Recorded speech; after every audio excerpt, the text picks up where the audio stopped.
I'm Byron Martin, and I'm Laurelynn Martin, and we're the owners of Logee's, and we wrote this book, Edible Houseplants. And it's actually quite easy to grow some of these plants at home. And it is for people who are in an apartment or an indoor space that you want to either grow your own food and eat a banana in the morning that you've grown, or grow your own coffee beans and be able to harvest those, make your own cup of coffee. But we do have some interesting fruits that maybe people haven't heard of.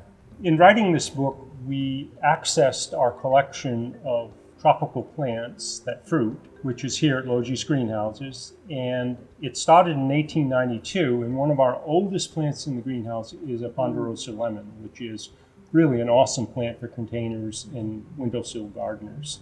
So the book is filled with a lot of citrus, coffee, and vanilla that we explain how to grow in here. There are photographs, there are illustrations. We even threw in a few recipes. Actually, there's a great recipe from my mom on lemon bread from the ponderosa lemon, and other things, figs, lots of other interesting fruit that you can grow right inside. And it is a lot of fun growing fruiting plants. I don't have as much experience as Byron growing them, but the different varieties that you can actually grow in your home. There's lots of tropical fruits. Not all of them will grow in a container.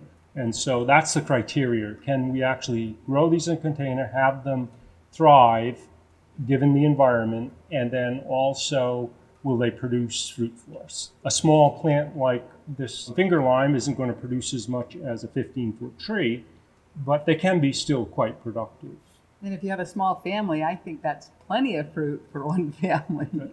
And the little red berry, actually, we've nicknamed it the cotton candy fruit. You can bite into that and it tastes like Sweet. You've been at the carnival having a little bit of cotton candy. So it is super sweet. So that's just an example of some of the more obscure plants that we've collected and that we've written about in the book. Also, we give information on how to grow them. So the big thing is, what do I do once you get a plant like this? And where does it need to be grown? How does it need to be cared for? What are the problems in terms of insects and plant nutrition or fertilizer and light level? This is specifically written with the information so that container gardeners can be successful growing tropical fruiting plants. I like the edible side of it. For example, a little red finger lime.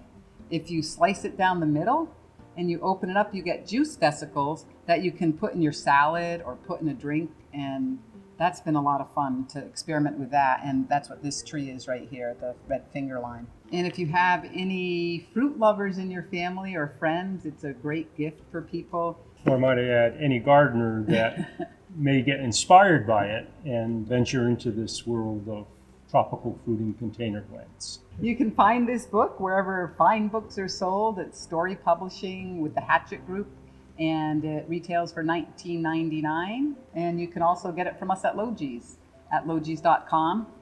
So we hope you enjoy this book. We hope you get to taste the fruits of your labor.